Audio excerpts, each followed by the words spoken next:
আসসালামু আলাইকুম রহমতুল্লাহি ওবরাকাতু। কিছু জানতে হবে ইউটিউব চ্যানেল আপনাদেরকে স্বাগতম। আমরা প্রতিদিন কিছু না কিছু কোরআন হাদিসের আলোচনা করে থাকি এই চ্যানেলে ইনশাআল্লাহ।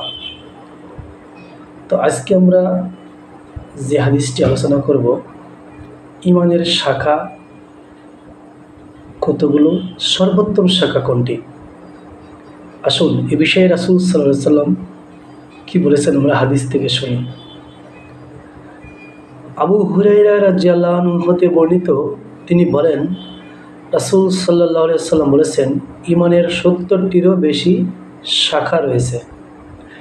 তন্মধ্যে সর্বোত্তম শাখা হলো আল্লাহ ছাড়া প্রকৃতপক্ষে আর কোনো ইলাহ নেই, এ ঘোষণা দেওয়া।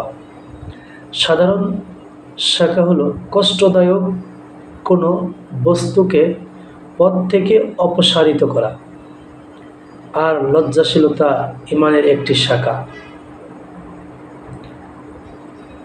হাদিসটি বুখারী হাদিস নম্বর ৯, মুসলিম হাদিস নম্বর ৩৫, নাসাই হাদিস নম্বর ৫০০৫, ইবনে মাজাহ হাদিস নম্বর ৫৭, সহিহ ইবনে হিব্বান হাদিস নম্বর ১৬৬।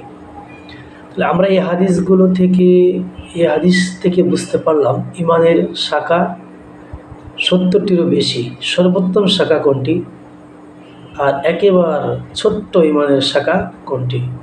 মহান রব্বুল আলামিন আমাদেরকে এই হাদিসের উপর আমল করার তৌফিক দান করুন। সকলে বলি আল্লাহুম্মা আমিন।